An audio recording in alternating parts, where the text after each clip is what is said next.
Hey guys, welcome back to the BuzWeaver channel. And in our top stories today, of course, it's going to be the debate. And this is going to be a little different because I'm not going to be talking on any one particular topic as much as every single topic that was, well, for most topics that were brought up last night, but in particular, the fact that here on the BuzWeaver channel, we take the difficult, we take the complicated, we take the tumult, we take the confusion, and we break it down into very simple terms. And we have covered nearly every single topic that was in the debate last night because Kamala Harris didn't need notes. She had ABC News there to keep her on point and to keep her on track. And they were going to softball pitcher the particular topics that would allow her to elaborate on what her team was able to help her with and coach her with, because they didn't really press her as much as they pressed Donald Trump. And I wanted to start this off by specifically indicating that the New York Post, or from the New York Post, Trump sues ABC, George Stephanopoulos, for defamation after host accused him of a particular situation that didn't happen, which was also a point of the topic last night. And so he is currently in a lawsuit with ABC. So I would not anticipate that ABC would be creating a welcoming environment for Donald Trump. But we're going to go through these things step by step in no particular order. But here on the BuzWeaver channel, we kept all the receipts. We have all the receipts because, of course, this is what we talk about here on the channel. It's all of the coordinated effort by the Establishment Uni-party. And here's another key point that I want to make right off the bat. The reason that Donald Trump was debating Kamala Harris last night was because the Establishment Uni-party uninstalled Joe Biden, and as quickly as they had installed him. In 14 days, we went from Joe Biden sharp as a tack, from 7 months of the Democrats voting for their candidate, Joe Biden, 14 days, and he was uninstalled by Nancy Pelosi, the architect of the Establishment Uni-party. So let's start with her. There have been reports that it was Nancy Pelosi who orchestrated a coordinated effort to squeeze President Biden to drop out. Please tell us what you told President Biden to persuade him to step aside. Well, I've never shared any conversations with the President of the United States publicly, no. It's said that he's furious at you. Is he? Well, he knows that I love him very much. I understand that you don't want to own this, but it is so well reported that you were the leader of a pressure campaign. No, I wasn't a leader of any pressure party. Well, let me say things that I didn't do. I didn't call one person. I did not call one person. I could always say to him, I never called anybody. Ridiculous. There have been absolutely ridiculous, because she specifically said, if you watch the entire interview, we told Joe Biden we can make this easy or we can make this difficult. So essentially probably what happened was, Joe, you either drop out now because Democrat donors say they're not going to give us any money for the campaign, or we can pursue you like we're doing Donald Trump. So I got a lot to cover, so that's my point on that. Just so everybody knows, the reason that Donald Trump was debating Kamala Harris is because Joe Biden was uninstalled by the Establishment Uni-party. The next thing we touched on was the fact that Donald Trump had to point out that the Virginia governor did make a statement about post-birth abortion. No exception. There was a very contentious committee hearing yesterday when Fairfax County Delegate Kathy Tran made her case for lifting restrictions on third trimester abortions, as well as other restrictions now in place. And she was pressed by a Republican delegate about whether her bill would permit an abortion even as a woman is essentially dilating, ready to give birth. And she answered that it would permit an abortion at that stage of labor. Do you support her measure, and explain her answer? Yeah, and I wasn't there, Julie, and I certainly can't speak for Delegate Tran, but I would tell you, first thing I would say is this is why decisions such as this should be made by providers, physicians, and the mothers and fathers that are involved. There are, when we talk about third trimester abortions, these are done with the consent of obviously the mother, with the consent of the physicians, more than one physician, by the way. And it's done in cases where there may be severe deformities, there may be a fetus that's non-viable. So in this particular example, if a mother is in labor, I can tell you exactly what would happen. The infant would be delivered. The infant would be kept comfortable. The infant would be resuscitated if that's what the mother and the family desired. And then a discussion would... So obviously we can see the direction of this, because anyone who just takes a moment to do any kind of research, as we do here on the BuzWeaver channel, and I'm not trying to harp on this as some sort of look at what I've done kind of thing, or look at me and what I've done. I'm simply saying, if people took the time to just do a little bit of research, they would find all this information. And then what's interesting is how this is interpreted and then reinterpreted, because Roe v. Wade allows for abortion from incest, rape, and the life of the mother. It's very specific, okay? Now, I find it interesting because they say men shouldn't have any question when it comes to abortion, yet it was an entire panel of men on the Supreme Court, as well as the fact that we're living in a time period where individuals on the left say that men can get pregnant. But I move on. So the next item was the very fine people comment from Charlottesville. And, of course, ABC kept Kamala Harris on point to make sure that she was able to get all these digs in that are the common headlines across all of social media, and have, because as we say here on the BuzWeaver channel, it isn't about the rule of law. It isn't about justice. It's simply about getting Trump's name out there in the headlines as much as possible so that everyone thinks that Donald Trump is a one-dimensional villain. He's a criminal. They even dehumanize Donald Trump when they say, I don't have any hate in my heart, but oh my gosh, if only the particular individual in Butler had been able to, aim correctly. All these sorts of things, but they don't have hate in their heart. From Snopes, no, Trump did not call neo-Nazis a white supremacist, very fine people. And not only that, but as our good friend Elon Musk says, who's now going on Twitter right now, or formerly Twitter, now X, and debunking so much of this. And we have, of course, here on the BuzWeaver channel, we have the receipts. And so here's our next clip. But you also had people that were very fine people on both sides. You had people in that group, excuse me, I saw the same pictures as you did. You had people in that group that were there to protest the taking down of, to them, a very, very important statue and the renaming of a park from Robert E. Lee to another name. And you had people, and I'm not talking about the neo-Nazis and the white nationalists, because they should be condemned totally. But you had many people in that group. All right, there you go. So that was answered also. So another element of all of this debunked again. And then, of course, January 6th, the most favorite topic of the Establishment Uni-party. And we can see here from the tweets from Donald Trump, I'm asking for everyone at the U.S. Capitol to remain peaceful, no violence. Remember, we are the party of law and order. Respect the law and our great men and women in blue. Thank you. Please support our Capitol Police and law enforcement. They are truly on the side of the country. Stay peaceful. So they take information, as we know, and they continue with it. Because, as we like to talk about here on the BuzWeaver channel, in this particular topic from CNBC, Senate acquits Trump for inciting Capitol riot, even as bipartisan majority votes to convict. What that means is, despite the fact that they acquitted Donald Trump, they were going to continue to talk about it, make Donald Trump appear as though he did incite. The fact that, this was the second impeachment, by the way, when they talk about Donald Trump was impeached twice. Yeah, the second impeachment involved him being acquitted of what happened on January 6th.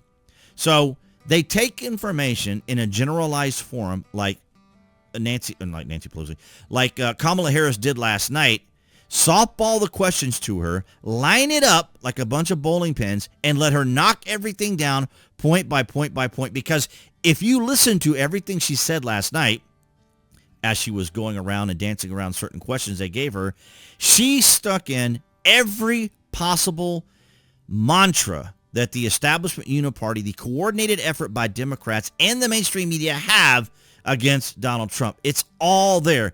And of course, another receipt here from the BuzWeaver channel. I'm not really sure that's the way the kids call everything, receipt, this, that, and the other. We have the information right here. Nancy Pelosi admitting that it was her fault what happened on January 6th. Hey guys, welcome back to the BuzWeaver channel. In this clip of Nancy Pelosi, who spent the last 3 years and nearly $20 million creating a narrative to blame Donald Trump, admits to being responsible for the lack of National Guard response on January the 6th, which confirms what Kash Patel said. Kash Patel was the U.S. National Secretary, Council official, senior advisor to the acting director of national intelligence, and the chief of staff acting as the United States Secretary of Defense under Donald Trump. So we're going to hear from both of them, and you can see that Nancy Pelosi does carry the responsibility as well as the D.C. mayor. We have responsibility, Terry. We did not have any accountability for what was going on there, and we should have. This is ridiculous. You're going to ask me in the middle of the thing when they've already breached the inaugural stuff that should we call the Capitol Police? I mean, the National Guard? Why weren't the National Guard there to begin with? They thought that they had sufficient resources. That is not a question of how they had, but they don't know. They clearly didn't know, and I take responsibility for. And she takes responsibility for it because Donald Trump asked for the National Guard. He asked the D.C. mayor. He asked Nancy Pelosi so that they could be properly prepared. And here's Kash Patel, by the way. I guess he would have been right on after. So let's move forward. Not having them just prepare for more. Why on January 6th, when it has now publicly been admitted by the FBI that they had information that there could possibly be a situation like that at the United States Capitol, why weren't the cabinet secretaries under President Trump briefed? Why didn't the FBI put 1,000 uniformed agents around the U.S. Capitol? Where was the fence? Right? These are the lackings that led to January 6th. These are the mistakes, intentional or otherwise, that led to January 6th. And if you look at the video from January 6th, and they still won't release all of it, an entire side of the Capitol, I believe it's the south side, was totally unmanned. No. All right, so, you can go back to my channel and review any of these that you want. You can see the title, Nancy Pelosi admits to taking responsibility for denying National Guard. We have all the receipts here on the BuzWeaver channel because this is what we do here, is we go through. It's not difficult. It is time-consuming. It is laborious. Oftentimes, for all of you guys who are supporters of the channel, it may seem repetitive, but I do ask you guys to share this. Share this with people that you know. Share this with those low-information voters that were the target of last night's debate. And then, of course, we also have, and this was not easy to find. As a matter of fact, two of the other searches that I conducted to find this information no longer exist. So the only one I was able to find was from Fox 23 News as to the actual death, like who actually died on January 6th. And the only person who died on January 6th was Ashley Babbitt. And this Rosanna Boyland apparently died from amphetamine intoxication. I guess somebody that was there. I don't know what that individual was doing. But the officers that were there died of heart attacks later. So the only person who died on that day was Ashley Babbitt. And this is all coming from the coroner's office, which was not easy to find. NATO, of course, they brought up NATO again because these were all talking points that they wanted to talk about. Then they love including Europe in all this because, of course, Europe mocked Donald Trump when he talked about Nord Stream. They mocked Donald Trump when he was going to hold them accountable for paying for NATO. And as you can see here, how much more we pay, based on GDP, most of it, how much more we pay as the U.S. and how much our military is involved in NATO. Yet the European countries were lacking behind and weren't participating as effectively as they should. So another example of talking points that they wanted to bring up to make Donald Trump look bad, which is ridiculous. And then Trump lashes Germany over a gas pipeline deal, calls it Russia's captive. And, of course, it was because Germany was going to be almost entirely dependent on natural gas and petrol fuel from the Russians, as we saw, the Nord Stream pipeline. As a matter of fact, right now, the Germans are investigating a Ukrainian individual in the damage to the Nord Stream pipeline. Now, I don't have any additional information on it, but I don't think I looked it up for this particular segment, but you're welcome to look it up. Germany investigates Ukrainian for potential damage to the Nord Stream pipeline. You guys are welcome to look that up. I didn't have the opportunity at the time to do that, but you can see that. These are all the talking points. And of course, Michael Cohen's attorney, Robert Costello, just testified to Congress that Michael Cohen told him that he didn't believe Stormy Daniels' story, only paid her off to save Trump, and Trump had nothing to do with it. Here's the clip. He didn't believe the allegation of the Stormy Daniels story, that he thought the story would be embarrassing for Trump and especially for Melania, so he decided he would take care of it himself. Absolutely, and that is contrary to what this guy testified to in court in New York yesterday. Well, and what's not being talked about is your next paragraph, like the reason and his motivation for that. So if you could just kind of walk through that for the committee. Yeah, obviously, when we started to talk about the NDAs, and this is the very first meeting at the Regency Hotel, when, by the way, Rudy Giuliani was not involved in representing Donald Trump at that time.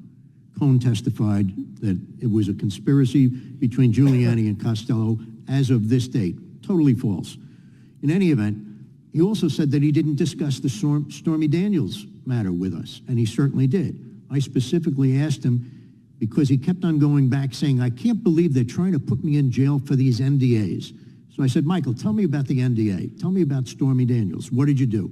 He said, I got a call from a lawyer representing Stormy Daniels who represented that she was going to testify that Donald Trump had sex with Stormy Daniels. Michael Cohen said, I didn't believe the allegation, but I knew that such an allegation would be terribly embarrassing. He said it would be embarrassing. He focused on Melania Trump. He said, I didn't want to embarrass Melania Trump. He said, that's why I decided to take care of this on my own. Right. I went back to that several times. You did this on your own? On my own. Did Donald Trump have anything to do with it? No. Did you get the money from Donald Trump? No. From any of his organizations? No. From anybody connected to Donald Trump? No. Where did you get the money? I took out a HELOC loan against my property. Yeah, so we also learned that Michael Cohen was essentially ripping off Donald Trump. So the entirety of this show trial nonsense that continues to happen with Donald Trump to keep him in the headlines has all been debunked. And as we go through this right now, as I mentioned last night, even on Twitter, all I had to do was go through the BuzWeaver archives to find all this information that you're seeing right now. It wasn't difficult. Here we have from Travis. We just talked about this the other day. Did you know that DNKY or Dinky verified that this outfit wasn't even created until years after Carol's claims it happened, but the judge wouldn't allow it into evidence? But when we talk about the judge not allowing things into evidence, we have prosecutorial misconduct from Judge Merchan. And what's fascinating about this outline is this is exactly what Judge Merchan said. These were the instructions to the jurors who, if you read them, were not going to be able to come up with he wanted a guilty verdict. And you have to understand the level of intimidation that jurors can often feel from judges, and in this particular high profile case, that if they don't make the right decision, they could potentially be in trouble, just like with Joe Biden. Because that conversation with Joe Biden and Nancy Pelosi went very simple. It was, Joe, you either step out right now, step down, step aside, pass the torch, or we're going to go after you like Donald Trump. So you can see here, 4 jurors could agree on the first crime, falsifying records, 4 on the second, 4 on the third. So any combination was going to be acceptable for Judge Merchan, except for it being a hung jury or not guilty. Okay? Now, granted, yes, they could have said not guilty, but as I said, the level of intimidation, the level of instruction, the fact that like Engoron, which we're about to get to, went into a summary judgment, Merchan would not let Donald Trump's team object. If they objected, he was going to hold them in contempt. So they were basically muzzled and could not properly do their jobs as attorney because Merchan was in complete and total control of his courtroom. It is prosecutorial misconduct for the purposes of getting Donald Trump's name in the headlines. And I also want to note here, as you can see, these are the instructions from Judge Merchan himself, not instructions that someone created, not exaggerated or sensationalized instructions, but instructions from Judge Merchan. This post right here that I put on TikTok ended my TikTok account. It was banned. Now, it wasn't solely because of this, but other posts as well. But this was the straw that broke the camel's back for TikTok, and my account on TikTok, my main account, was banned after simply posting Judge Merchan's instructions. So, fascinating, isn't it? And here we have our next clip. This award, I mean, just leaving the whole Trump thing out of it and seeing what occurred here, and I'm no different than any other investor. I'm shocked at this. I can't even understand or fathom the decision at all. There's no rationale for it. And so let me give you a real-time experience I'm having regarding this, and I'm not the only one. It doesn't matter what the governor says. New York was already a loser state. Like California is a loser state. There are many loser states because of policy, high taxes, uncompetitive regulation. It was already on the top of the list of being a loser state. I would never invest in New York now, and I'm not the only person saying that. And here's a real-time situation. In development in real estate right now, the hottest asset class is very high-end data centers. They cost anywhere from $2.5 to $3.5 billion each. They're very expensive. They require low power. You need permits. But most of the major institutions in the world need more data centers, and that's why developers like me are doing this. Now, you need power. So New York has Niagara Falls. Normally, we're you going to try to skip on through here and see if I can find it. Going to Oklahoma, indicate that debt and all that equity. We're talking billions of dollars here. Do you think any foreign institution or any private equity firm or any pension fund would touch New York? No. And that's why New Yorkers should be concerned. The fine people of New York should ask themselves, why are we such a loser state? How are we going to attract business? It's not just the existing businesses that are fleeing out to Texas and Florida.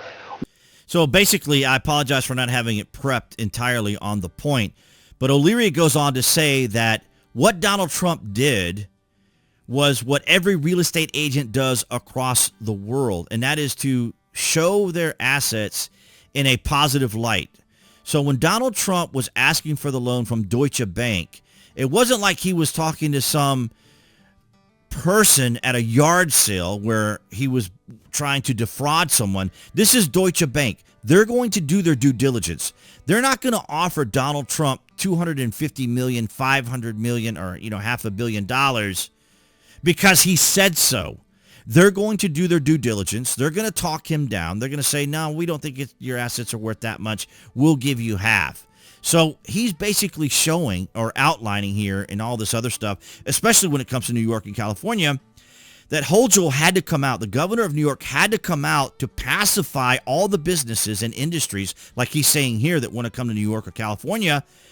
She basically had to come out and say, no, we're only going after Donald Trump. Nobody else has to worry about anything. It's incredibly telling, isn't it? When she has to come out and tell businesses not to worry, meaning it's because we're only going after Donald Trump.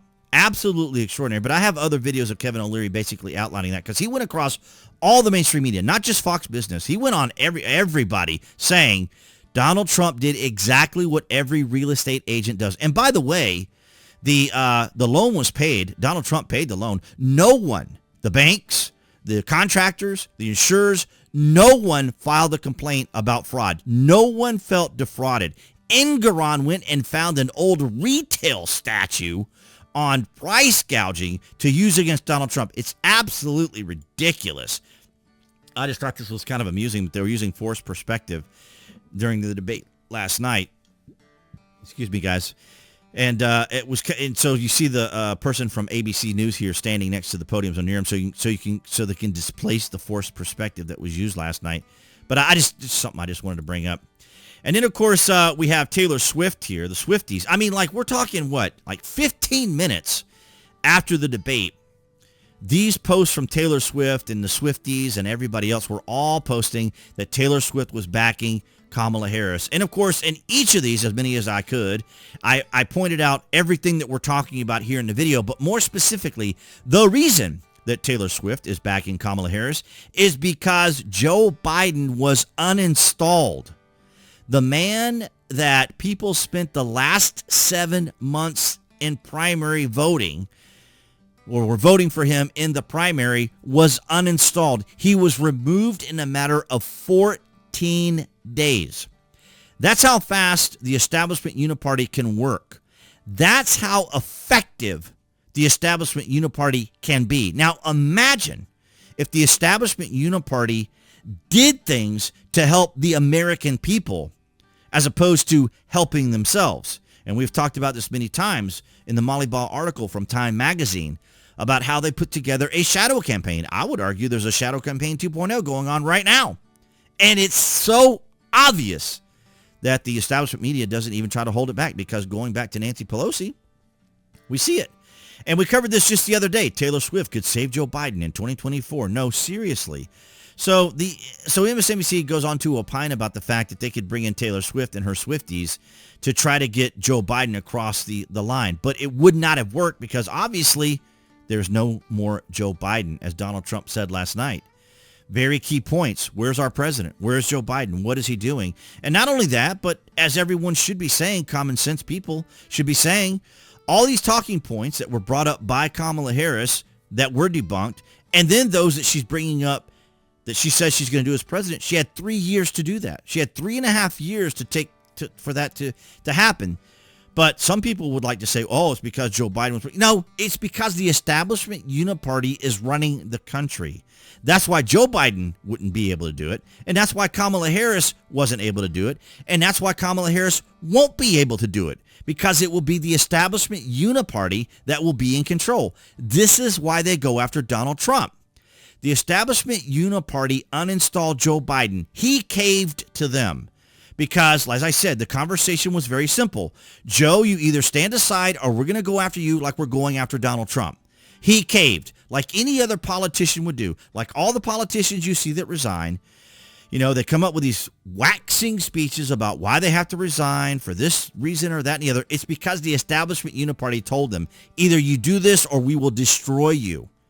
And so Donald Trump said no to the establishment when he became president, because they sat him down and they said, Mr. President, here's how things are actually run. And Donald Trump said, no, I am going to do what I said I was going to do, and that's help the American people. But the Establishment Uni-party would not do it. They would undermine him. They would hamper him. They would obstruct him. And they're going to do the same thing should he win in November. We still don't know what all they have planned, because it should be very obvious to everyone why Joe Biden was not there last night. And that's very simple. Because he was removed by the Establishment Uni-party. I want everyone to realize that he was there. Look, the Establishment Uni-party, the mainstream media, Kamala Harris, they all knew Joe Biden suffered from cognitive decline. They covered for him for a long time. And then during the debate, the world could see the real Joe Biden. And it wasn't that Joe Biden did anything particularly wrong. It was that the establishment, it was that the Democrats, it was that Kamala Harris were exposed because they never said anything about what was actually happening with Joe Biden. So how in the world could you expect them to tell you the truth about what's actually happening in our country? No wars under Donald Trump. No invasions under Donald Trump. But they kept harping on the fact of what he would do to end the war. Well, end the war, they kept saying, does he want Ukraine to win? Well, ending the war is a win. Since when is peace a bad thing? Since when is peace a bad thing to the Democrats and to the establishment? But you see, part of the establishment is the military-industrial complex. And it's very telling, as we mentioned the other day. If you look at what the generals and admirals and people in the military-industrial complex are saying, or what they're not saying. Because in 2020, they were all saying the same thing that Taylor Swift is saying. We're backing Joe Biden. We're backing Joe Biden. Now you're not hearing that very much. Now, we'll have to look at things to date to see how much they're going to be talking about Kamala Harris. But usually when the military-industrial complex is quiet, that means that they know there isn't a certainty. There isn't a guarantee that the establishment will be able to pull this off. But I welcome your guys' thoughts and comments down in the comment section below. If you guys watched the debate, what you thought about it. And of course, you are welcome to share this video with everyone that you know, to share this with those low information voters who were hoodwinked last night into not realizing that everything they talked about on ABC. Now, they did corner Donald Trump on the situation there in Ohio. Of course, you may have seen some of the viral videos of the individuals with pets and other things. I didn't really talk about it here on the channel because I couldn't verify a lot of it. But that was one of the few things that they really hung Trump on. Everything else was all talking points that the Establishment Uni-party and the media used in a coordination against Donald Trump. So you guys will have to let me know down in the comment section if you actually did sit through the debate, or did you wait for the commentary, or individuals like myself's commentary to come out and then have to debunk most of the things, if not everything that they said last night. But I do welcome and appreciate and thank all of you guys for the likes, the shares, and the comment. And appearing there on the screen, that will be the channel icon. You guys can click on that to subscribe, as well as to select notifications. That way you know when there's content on the channel. And I'll see all you guys in the next video.